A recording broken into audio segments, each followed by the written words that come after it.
बल्कि मैं तो मर्यादा पुरुषोत्तम राम की इज्जत करता हूं। मेरी फिक्र में मेरा ईमान मुझे कहता है कि जिस जगह पर मस्जिद थी, है और रहेगी, बाबरी मस्जिद है और रहेगी, बाबरी मस्जिद जिंदाबाद, जिंदाबाद, भारत जिंदाबाद। क्या ये सरकार 22 जनवरी का पैगाम देकर ये बताना चाहती है कि एक मजहब को दूसरे मजहब के मानने वालों पर गलबा और कामयाबी मिली? सर, क्या मैं बाबर का स्पोक्स पर्सन हूं? क्या मैं जिना का स्पोक्स पर्सन हूं?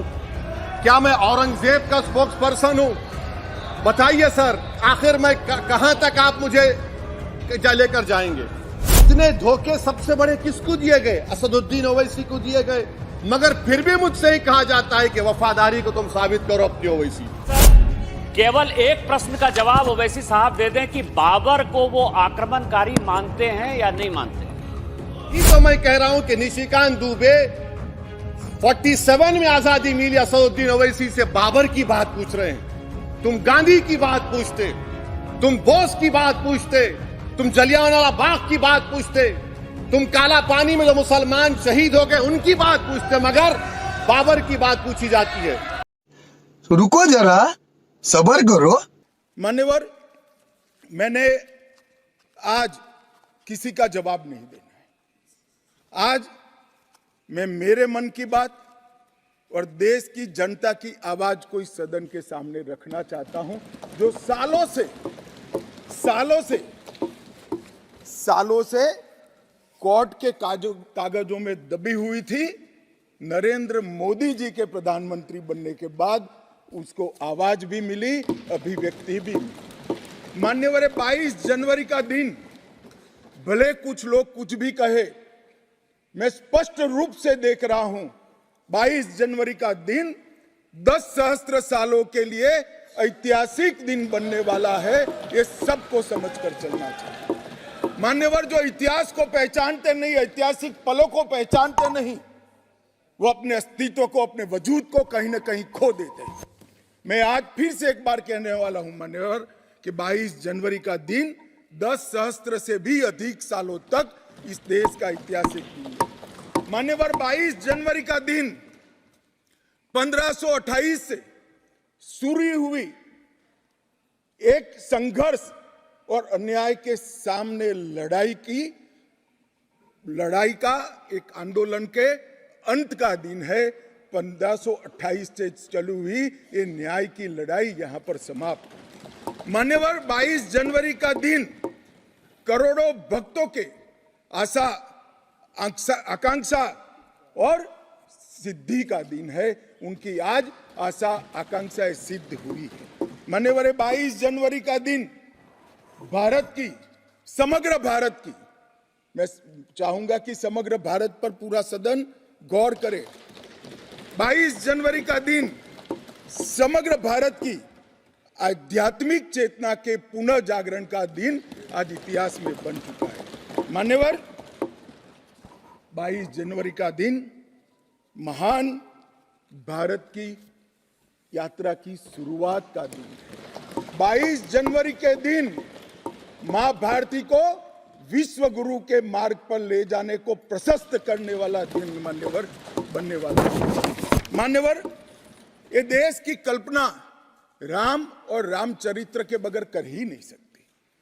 जो इस देश को पहचानना चाहते हैं, जानना चाहते हैं, जीना चाहते हैं, राम और रामचरित मानस के बगैर वो जी ही नहीं सकते। राम का चरित्र और राम ये देश के जनमानस का प्राण है। ये सबको समझना चाहिए, सबको स्वीकारना चाहिए। और इसीलिए मान्यवर, हमारे संविधान की पहली प्रत से लेकर महात्मा गांधी के आदर्श राज्य की कल्पना को राम राज का नाम लिया गया। संविधान में भी राम दरबार को स्थान दिया गया। मान्यवर, जो लोग राम के अलावे भारत की कल्पना करते हैं वो भारत को नहीं जानते, वो हमारे गुलामी के काल का प्रतिनिधित्व करते हैं। मान्यवर, राम व्यक्ति नहीं है, राम प्रतीक है। करोड़ों लोगों का आदर्श जीवन कैसे जीना चाहिए, इसीलिए उनको मर्यादा पुरुषोत्तम किया गया। राम का राज्य किसी एक धर्म, एक संप्रदाय के विशेष के लिए नहीं है।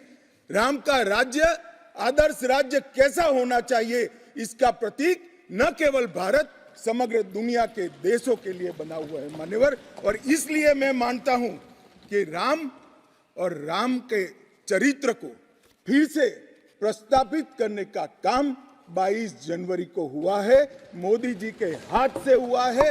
वो इस देश के लिए सौभाग्य का विषय है मान्यवर। हम सब उन सौभाग्यशाली लोगों में से हैं जो 1528 वहां पर राम मंदिर देखना चाहते हैं। पीढ़ियां चली गई, हजारों लोग, लाखों लोग शहीद हुए, संघर्ष किए, आंदोलन किए, मगर ये दिन देखना स्वप्न में नहीं आया। आज हम सब बहुत सौभाग्यशाली है कि इस देश को हम देख सकते हैं मान्यवर। भारत की संस्कृति और रामायण को अलग कर कर देखा ही नहीं जा सकता।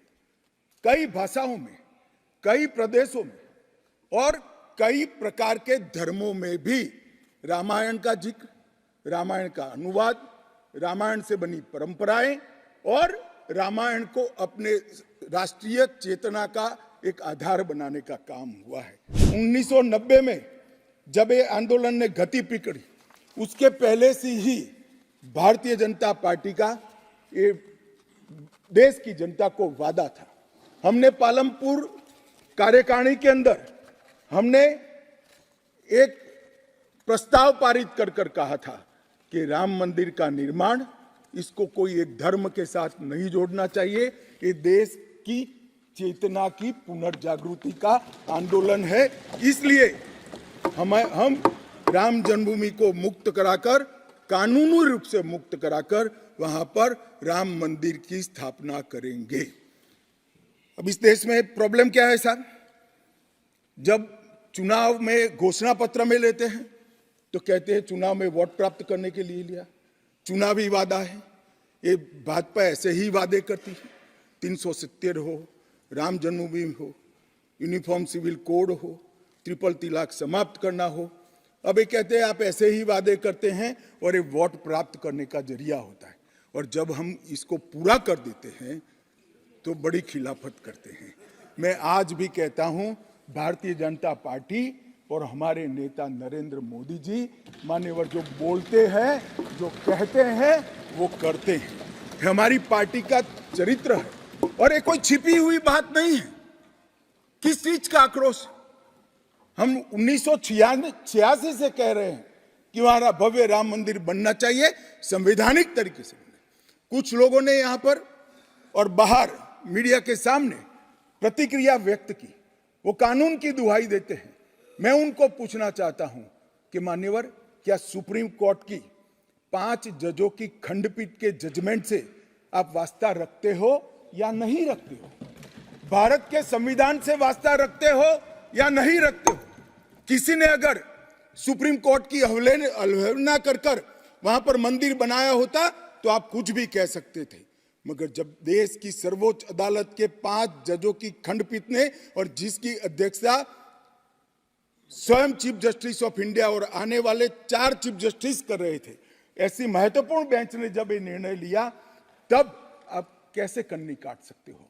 मान्यवर, निर्णय पसंद हो तो स्वीकार कर लेना, सुप्रीम कोर्ट का सम्मान करना, और कोई निर्णय पसंद ना आए तो सुप्रीम कोर्ट के भी बड़ा बुरा करना, ये ठीक नहीं है मान्यवर। सुप्रीम कोर्ट के निर्णय ने आज पूरी दुनिया में भारत के पंथ निरपेक्ष चरित्र को उजागर किया है। दुनिया में एक भी देश ऐसा नहीं है जहां बहुमत समाज ने अपनी आस्था का निर्वहन करने के लिए इतनी लंबी कानूनी लड़ाई लड़ी। हमने राह देखी है, सुप्रीम कोर्ट में लड़ाई लड़ी, और सुप्रीम कोर्ट का जजमेंट आने के बाद वहां पर आज भव्य राम मंदिर बना है। मान्यवर, जो बोल रहे हैं उनको भी सब मालूम है कि क्यों बोल रहे हैं। मैं आज फिर से कहना चाहता हूं, हमारे गुजरात में एक कहावत है, हवन में हड्डी नहीं डालनी चाहिए। पूरा देश जब आनंद में डूबा है, पूरा देश आध्यात्मिक चेतना की जागृति का अनुभव हो रहा है, भैया स्वागत कर लो, साथ में जुड़ जाओ। इसी से देश का भी भला है और सबका भला है।